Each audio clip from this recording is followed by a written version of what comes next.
Bien, chicos, vamos a empezar viendo el tema 12. Vamos a empezar con los vídeos que van a explicar este tema. Entonces, bueno, es un tema en el que se trata de ecosistemas y su conservación. Hasta ahora, lo que hemos visto de la materia de biología de primero de bachillerato, pues bueno, hemos visto clasificación de los seres vivos. Bueno, hemos estudiado seres vivos desde la célula, tipos de células, los tejidos, hemos visto también clasificación de los seres vivos y hemos visto las funciones de nutrición, relación y reproducción, tanto en las plantas como en el reino de los animales. Bueno, pues una vez visto eso, ahora vamos a ver un poco otra ciencia relacionada con la biología. La biología es el estudio de la vida, ¿vale? Y la vida se puede estudiar pues desde muchos puntos de vista. Por eso la biología tiene muchas ciencias derivadas de ella, como la botánica, la zoología, si estudias plantas o animales, la microbiología, si estás estudiando seres vivos microscópicos, la genética, si lo que te interesa es ver cómo pasan los caracteres hereditarios de padres a hijos. Bueno, hay muchísimas ramas dentro de la biología, la bioquímica, que estudia de qué están hechos los seres vivos, su composición química. Y otra rama importante es la ecología, ¿vale? La ecología es una ciencia que estudia los seres vivos, cómo viven, en dónde viven y cómo viven ahí en su medio, es decir, con quién se relacionan, con qué seres vivos se relacionan, quiénes son sus vecinos, cómo interactúan. Todo eso lo estudia la ecología, ¿vale? Y la ecología, es decir, todo eso, esas partes que estudia la ecología, se llaman ecosistemas, ¿vale? Que ahora vamos a ver lo que es. Entonces, bueno, eh, vamos a tratar, por tanto, en este tema cómo funcionan los seres vivos en su conjunto, cómo es su vida en la Tierra y cómo se relacionan para poder seguir viviendo. Y por eso tenemos que definir dos palabritas importantes. Una es la biosfera, que ya os sonará, ¿vale? Porque es una de las esferas que forma nuestro planeta, que son todos los seres vivos que viven en la Tierra. La Tierra es el único planeta que tiene biosfera, ¿vale? Atmósfera, geosfera, hidrosfera, la puede haber en más planetas que la Tierra, pero biosfera no, de momento que se sepa. Y luego ecosistema, que es el conjunto de seres vivos, eh, esos seres vivos, también se les llama biocenosis o comunidad, pues son los vecinos que comparten un determinado lugar, que es el biotopo, ¿vale? Eso sería un ecosistema, ¿de acuerdo? Está formado por un componente no vivo, el sitio donde se vive, pues yo qué sé, el bosque, la montaña, el suelo, las rocas, el río que pasa por ahí, y los inquilinos que viven ahí, que sería la parte viva del ecosistema. La biocenosis o comunidad es lo mismo, ¿vale? Entonces, esto es lo que se estudia en la ciencia que hablábamos antes, en la ecología. En el ecosistema se estudia las características del biotopo, las relaciones que mantienen los seres vivos entre ellos y también las relaciones que mantienen con su lugar, con su biotopo. En la Tierra hay muchísimos ecosistemas, los que ocupan mucho, una gran superficie y tienen una vegetación y un clima característicos, típicos, propios, exclusivos, eso se llama bioma, ¿vale? Ejemplos de biomas, pues la sabana, el Rey León, ¿vale? Una película ambientada en ese bioma, la tundra, la taiga, la selva, etcétera, etcétera. Y como os había mencionado antes, la ciencia que estudia los ecosistemas se llama ecología. Bueno, pues una vez que hemos entendido esto, vamos a ir empezando a ver poquito a poco características importantes de los ecosistemas, empezando por la alimentación, que es algo muy vital, ¿vale? Para estudiar los ecosistemas es muy importante conocer cómo se alimentan los seres vivos que viven ahí.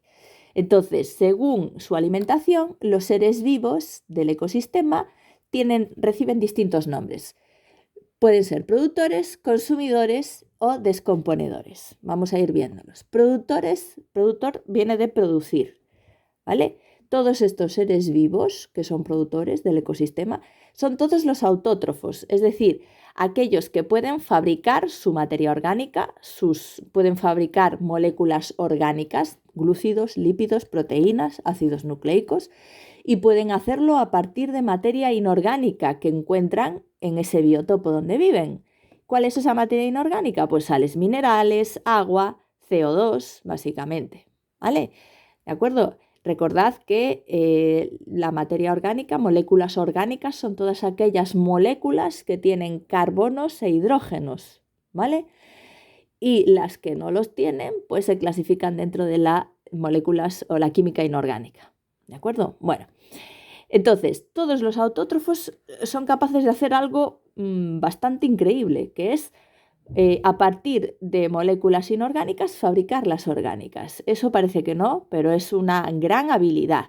Y gracias a ellos que pueden hacerlos, que pueden hacer ese proceso tan estupendo, tienen un metabolismo maravilloso, pues gracias a ellos podemos vivir el resto, ¿vale?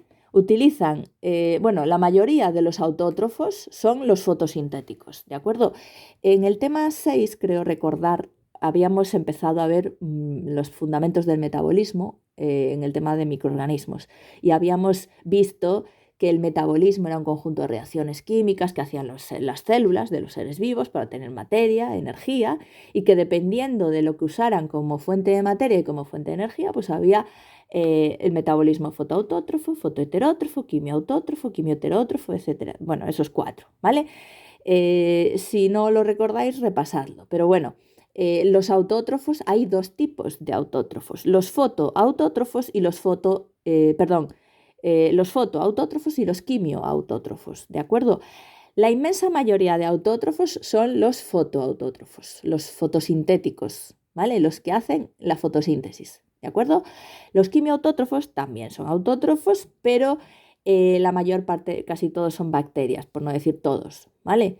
Y pues bueno, a la hora de fabricar comida, cunden más, fabrican bastante más los fotoautótrofos, ¿vale?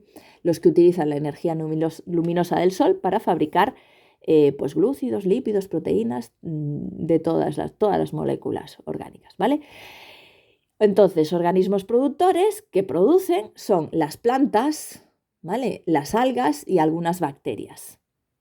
Bueno, los consumidores son aquellos seres vivos del ecosistema que no fabrican nada, que tienen que consumir, ¿vale? No pueden fabricar moléculas orgánicas para sus células, sino que las tienen que incorporar ya fabricadas. Entonces son los heterótrofos, ¿vale? Tienen que tomar la materia orgánica ya hecha. ¿Y cómo tomas la materia orgánica hecha? Pues comiéndote a otro ser vivo, ¿vale? No queda otra, ¿de acuerdo? El ser vivo tiene materia orgánica que forma sus células. Si te lo comes, pues incorporas esas moléculas orgánicas, ¿vale? Bueno, pues hay 3 tipos de consumidores. Los consumidores primarios, que se alimentan de los productores, ¿vale? Por ejemplo, las ovejas, los saltamontes, las orugas de los insectos, los ciervos, etcétera, etcétera, ¿vale? Dentro de los consumidores primarios puede haber los herbívoros, que son muchísimos consumidores primarios son herbívoros, se alimentan de herbáceas, es decir, comen plantas, ¿vale? Generalmente las hojas o el tallo de las plantas herbáceas, pues yo qué sé, las ovejas son herbívoras, las vacas, los ciervos, etcétera, etcétera. Puede haber también otros, los frugívoros, se alimentan específicamente de una parte de la planta, no de la planta entera, los frutos, ¿vale? El fruto. Por ejemplo, los loros son frugívoros, ¿vale? Bueno, hay varios tipos de consumidores primarios. Los que más conocemos, los herbívoros. Consumidores secundarios se alimentan de los consumidores primarios, ¿vale? Como por ejemplo puede ser un lobo, un ratón, ¿vale? Un búho, los ratos, esto creo que es una rata. Los ratones, bueno, sí pueden comer insectos, pero bueno, les molan más las semillas y cosas así. Por ejemplo, las ranas, es decir, te comes a un animal, ¿vale? Un consumidor secundario se alimenta de un consumidor primario, ¿de acuerdo? Algunos de los consumidores secundarios también pueden comerse los productores. En ese caso se llaman omnívoros. Por ejemplo, los osos son omnívoros, ¿vale? Los osos pueden comerse pequeños animales, pequeños, yo qué sé, pues insectos, pero también les gustan mucho las frutas, las semillas, etcétera, etcétera. Los terciarios se alimentan tanto de consumidores primarios como de consumidores secundarios. Por ejemplo, un tiburón puede comerse, lo mismo puede comerse, pues yo que sé, a una sardina, que es un consumidor primario, puede ser un consumidor primario, que comerse a un atún, que es un consumidor secundario, ¿vale? Las águilas también, un águila que se come, pues yo que sé, a un conejo, ahí está actuando como consumidora secundaria el águila, porque el conejo es un consumidor primario y se lo ha comido. Pero si un águila se come, pues yo que sé, a un zorro, puede pasar, ¿vale? Las águilas son bastante grandes. Y el zorro a su vez se había alimentado de un conejo y el águila está actuando como un consumidor terciario, ¿vale? Se ha alimentado de un secundario, ¿vale? Las serpientes, tanto los consumidores secundarios como los terciarios son carnívoros, es decir, se alimentan de carne de animales, ¿de acuerdo?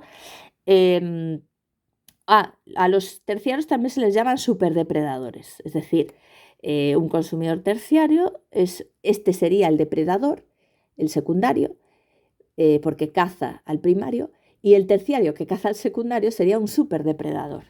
¿Vale? Un tiburón es un superdepredador. Los humanos somos superdepredadores también. Bueno, los humanos somos omnívoros, pero cuando actuamos como consumidores secundarios o terciarios somos superdepredadores. Y luego están los descomponedores. Los descomponedores son heterótrofos, pero se alimentan de restos, de seres vivos, ¿vale? De cadáveres de animales, de plantas, restos, pues hojas muertas, partes del cuerpo muerto, lo que sea, ¿vale? Y convierten estas moléculas orgánicas que están en esos restos en moléculas otra vez inorgánicas y las devuelven de nuevo al biotopo, que fue de donde han salido, ¿vale? Recordad que cuando un productor se fabrica su molécula orgánica, utiliza una molécula inorgánica del biotopo, ¿vale? Pues el descomponedor hace lo contrario, coge esa molécula orgánica que estaba en el cuerpo de un animal muerto y la convierte otra vez en inorgánica y la devuelve al suelo otra vez, al biotopo, al aire, a donde sea, para que quede disponible de nuevo para los productores y así se cierra el ciclo, ¿vale? Los principales descomponedores son bacterias y hongos, los más abundantes, ¿de acuerdo? Bueno, pues en el siguiente vídeo yo me imagino que todo esto os debería sonar, porque estos tipos de seres vivos, según la alimentación, productores, consumidores y descomponedores, esto se da en cuarto de la ESO, ¿vale? Incluso no sé si se da también, juraría que sí, un poco en primero de la ESO, pero bueno, lo hemos repasado y el siguiente vídeo vamos a continuar con las relaciones tróficas.